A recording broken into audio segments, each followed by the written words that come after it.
Continuando o estudo da introdução do Livro dos Espíritos, estamos estudando a parte 16.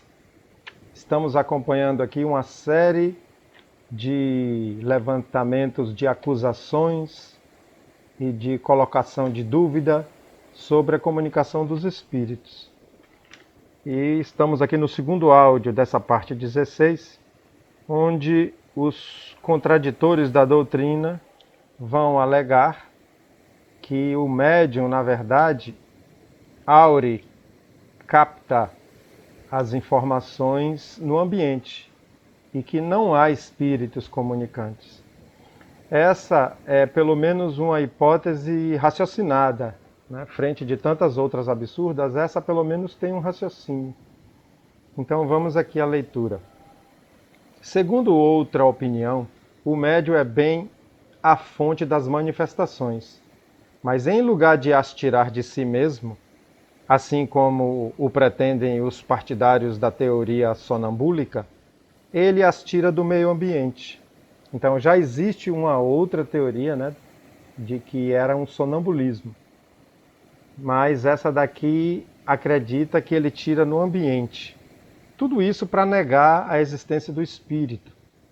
Porque a fé da forma tradicional era muito forte na época e eles não podiam admitir isso. O médium seria assim uma espécie de espelho refletindo todas as ideias, todos os pensamentos e todos os conhecimentos das pessoas que o cercam. Então olha só, como o pensamento é energia, nessa hipótese aqui o médium estaria refletindo a energia do pensamento daqueles que o cercam. Ele não diria nada que não fosse conhecido pelo menos de alguns. Não se poderia negar, e isso é mesmo um princípio da doutrina, a influência exercida pelos assistentes sobre a natureza das manifestações. Então Kardec aqui diz que realmente há uma influência dos presentes, né, dos que estão ali como assistentes, nas comunicações. Mas é uma influência no espírito, né? Na qualidade do espírito que vai se comunicar.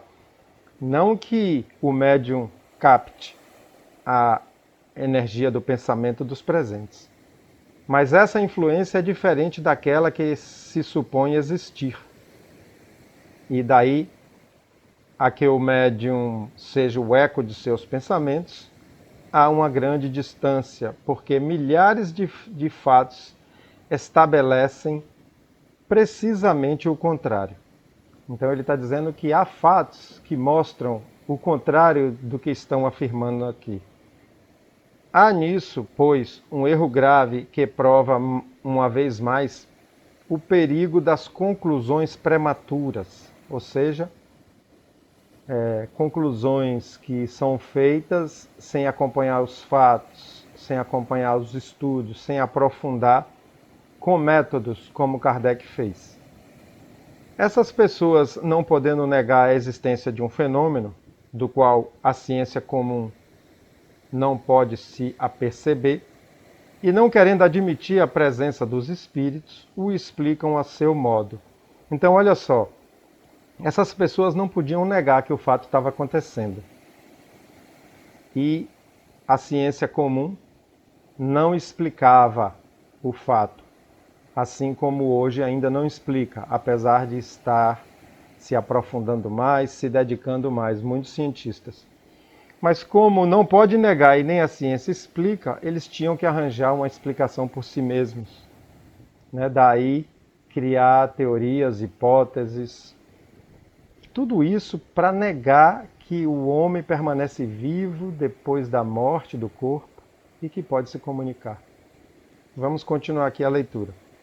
Sua teoria seria especiosa. Especiosa significa algo que parece verdadeiro, né? Mas não é. Então, a sua teoria pareceria verdadeira, mas não é. Se ela pudesse abraçar todos os fatos, mas não é assim. Quando se lhe demonstra até a evidência que certas comunicações do médium são completamente estranhas aos pensamentos, aos conhecimentos, às próprias opiniões de todos os assistentes, que essas comunicações são frequentemente espontâneas, e contradizem todas as ideias preconcebidas, eles não se detiveram por pouca coisa. Quer dizer, mesmo mostrando que muitas comunicações, né, e eu acredito aí, interpretando o que eu estou lendo, que Kardec colocou essas pessoas para acompanhar comunicações. Mesmo sabendo que ali nas comunicações vinham informações e conhecimentos que ninguém ali da presença sabia, mesmo assim eles não se detiveram. Retomando a leitura. A irradiação, né, e eu acredito aqui que é do pensamento, dizem eles, se estende muito além do círculo imediato que nos cerca. O médium é o reflexo da humanidade inteira, de tal sorte que ele não aure suas inspirações ao lado dele. Vai procurá-las fora, na cidade, no país, em todo o globo e mesmo em outras esferas. Então, quando Kardec mostrou que as comunicações tinham informações além do conhecimento dos presentes, aí sugeriram que eles podiam captar fora dali, na humanidade inteira, né? E até em outras esferas. Mais uma vez tentando driblar a permanência viva do espírito. Não penso que se encontre nessa teoria uma explicação mais simples e mais provável que aquela do espiritismo, porque ela supõe uma causa bem mais maravilhosa, ou seja, mais difícil, mais estranha, né? Então Kardec está mostrando essa teoria é mais estranha de que a que propusemos, a que pesquisamos, né? De que são pessoas desencarnadas comunicando. A ideia de que seres povoam os espaços e que, estando em estado permanente conosco, nos comunicam seus pensamentos, nada tem que choque mais a razão do que a suposição dessa irradiação universal, vindo de todos os pontos do universo, se concentrar no cérebro de um indivíduo. Então aqui Kardec está dizendo, a ideia de que seres, né, nós, desencarnados, povoamos os espaços e estamos permanentemente em comunicação, é uma ideia mais aceitável, né, de que essa de galgar pensamentos, aurir pensamentos de pontos do universo, para vir para o cérebro de um indivíduo. E assim mostramos mais uma das tentativas de negar a comunicação dos espíritos. Se hoje ainda há uma grande multidão que nega, imagine naquela época, né, que era tudo novo, que era tudo contraditório às culturas, às tradições e à religiosidade da época. Então esse foi o motivo de tanta tentativa de destruir o trabalho que, por ser verdade absoluta, por ser verdade natural, permanece crescendo e chegará um dia que o planeta inteiro não negará mais. Vamos deixar aqui, essa parte 16 ainda terá mais um áudio, para não deixar o áudio tão longo.